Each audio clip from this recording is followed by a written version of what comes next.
Welcome to Marketing with Confidence. I'm your host, Marianne Amies. We're going to be talking all things digital and online marketing for business owners and marketing professionals. If you've been feeling overwhelmed by your digital marketing, be sure to listen along and you'll hear tips, interviews and more that will give you the confidence to create marketing you love.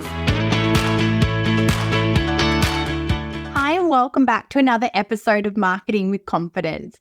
Today, we're going to talk about 3 marketing tactics that small businesses should ditch. I'm here to tell you to stop wasting your time on these marketing tactics that are going to get you literally nowhere.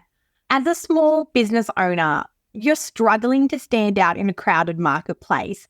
And at the end of the day, if you're putting all your time and effort into old strategies, or worse still, you're paying somebody else to help you execute old strategies, you're not going to be moving your business forward. These are 3 tips that I can honestly say I've seen the differences when clients before and after on these tactics, and I can't wait for you to go through the same transformation. So to kick off, I want to talk about spray and pray social media. I've spoken so many times before about the fact that when you have a small business, it seems that everybody you meet is an expert on what you should be doing to grow that small business. And the problem with that is you're hearing advice from unqualified people telling you of all the different types of marketing you should be doing. Also, as small business owners, we can fall into the trap of shiny object syndrome. So where we may have been getting great results from Instagram, we then jumped to TikTok because it was a new thing. And then Thread launched, so we thought we'd put ourselves over there as well.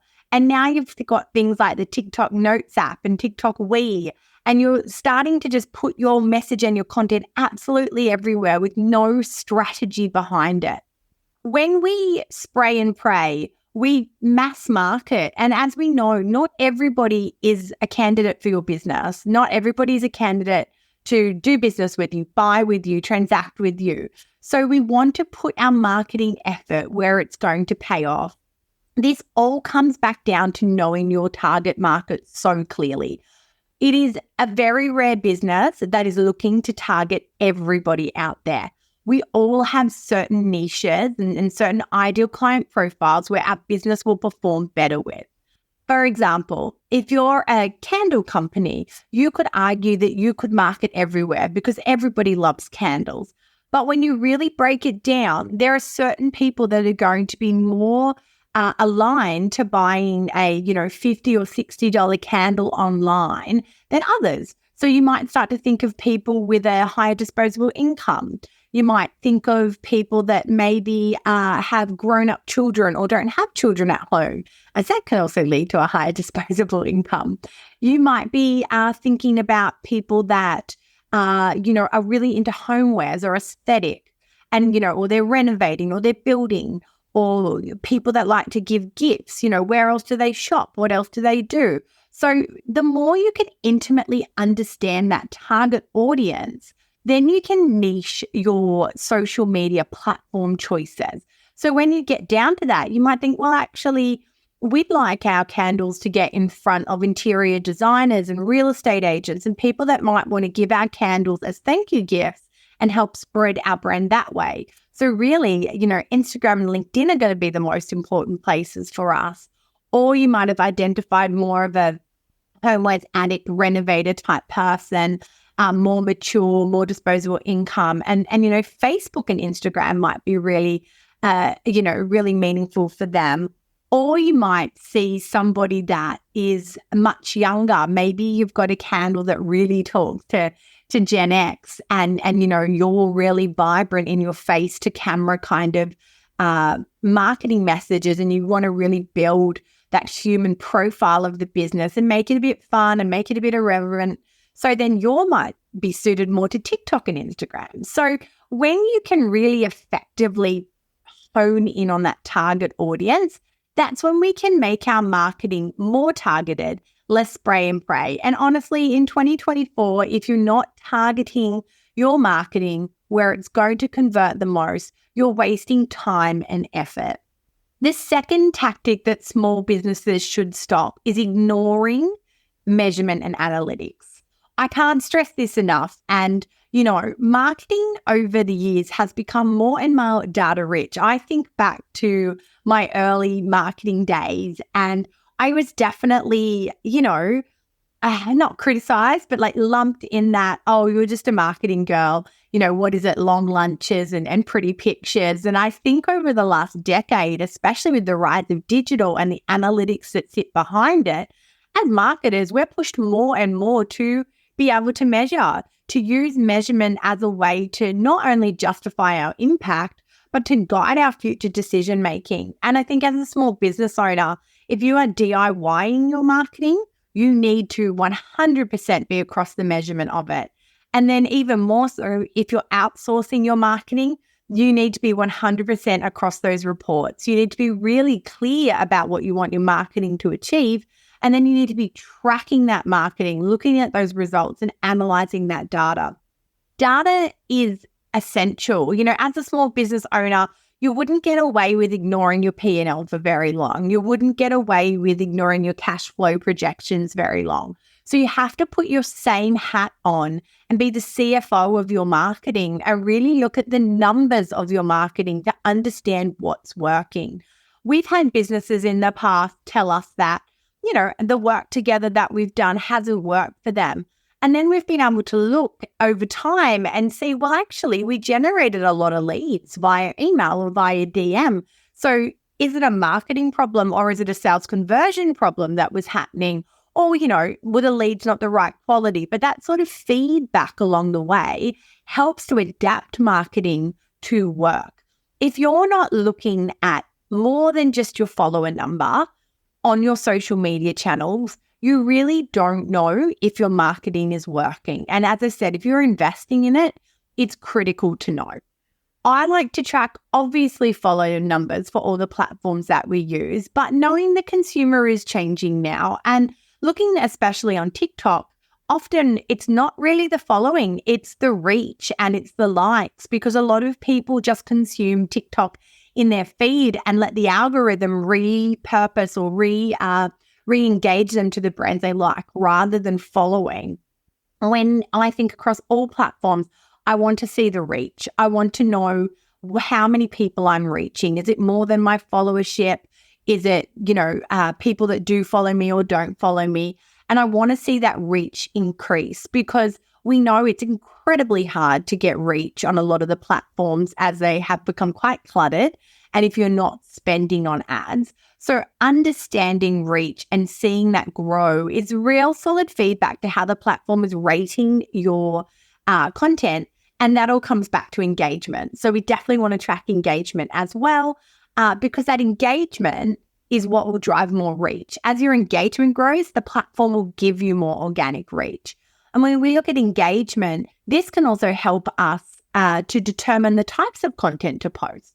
So when you look in your platforms at what people are engaging with, that's a golden signal of what you should be doing more of. So if you're not absorbing that data, if you're just pumping out content and never looking at how it's performing, number one, you could be wasting your time because no one's looking. But number two, you could be missing opportunities where you could be optimizing towards your strongest performing content and really building that connection with your audience and, taking them down that path to conversion.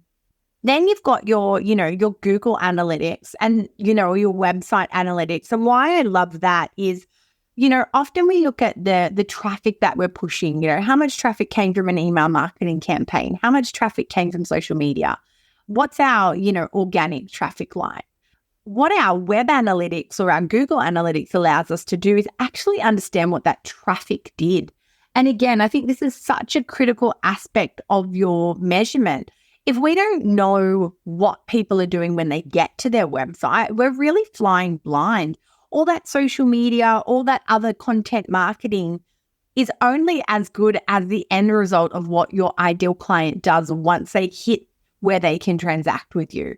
So we want to be able to look at, how engaged they are with our website, how many pages they viewed, the abandoned cart rate if you're an e-com, the checkout rate, dollars of conversion, and then be able to see that by all the different marketing channels. Does Facebook actually bring you the most revenue? Did your email actually have the lowest engagement rate once they get to site? And to start to understand, how they're experiencing you in your content marketing versus how they're experiencing you on your website, and what the gaps are there to them converting with you and transacting with you. And then obviously, if you're running paid ads or someone's running paid ads, the ante is upped because you have actual dollar investment that you're making outside of, management fees you may be paying or your time you're putting in. You actually have ad spend on top of it, and you want to make sure that ad spend is maximizing your goals. So whether that's brand awareness or whether that's lead generation or whether that's direct sales, if you're not looking at how those dollars are returning for you, you're honestly throwing money at the wall and hoping something sticks. The last tactic I want businesses to stop doing in 2024 is generic, inauthentic content. Look, TikTok may not be for every business right now, and it may not be for every business owner, but the impact that it has had on the way that we market is insurmountable. It has changed the expectation of what content looks like. You'll see around at the moment a lot of content about ugly ads, and ugly ads being the new creative strategy. And, if I think of creative I'm seeing right now, I'm seeing scrunched up pieces of paper. I'm seeing Post-it notes. I'm seeing plain text blocks on a mobile phone. It's the most unpolished, run-of-the-mill. It's almost like newspaper ads content. And that is outperforming your super polished video. And, what that leads me back to is generic, inauthentic content. TikTok changed the landscape of how we present on social media. If we think back to 2 or 3 years ago, the curated Instagram aesthetic was everything. What's your color palette? How's it coming together? What's your pattern? How's it going to look on the grid? How perfect can we make that grid? Every grid was like a, architecture magazine or a home and gardens magazine. The inside of Vogue Living or Vogue. I feel like there was this pressure cooker of how perfect everything can be. This is a strategy that in 2024 you can walk away from. If it is generic, if it is cold, if it is overly curated, it is not going to perform. As I've said before, people love people. If you're a small business owner and you can put yourself in your content, your results will triple. We worked with a recruitment agent in the childcare space, and we took her social media from being just, stock images and quotes from Canva. And we filmed face-to-camera content with her speaking about her tips and hints, speaking about her experience in the industry, speaking about industry change and legislation changes, and breaking it down for her audience. And I can say the growth that account got and the changes that drove for them were absolutely huge. And it comes down from warm, fuzzy, authentic content that is not generic. So get really clear on who your business is targeting and understand them. And then look at the values of your business and think about how you can create authentic content. Is it behind the scenes content? Is it you face to camera in an unpolished way? Is it green screen reviews of things? Is it green screen walkthroughs of parts of your website? Is it green screen, on a job talking about what's happening? How can you create valuable, informative content in a way that shines the people in your organization? And if you can't be face to camera yourself, how can you use other voices, whether that's creators, whether that's employees, whether that's actual users and clients? How can they help you create content that makes it not generic and authentic? I've been doing some work this week looking at the architecture space, and it's really fascinating. A lot of architects are still just in that overly curated space.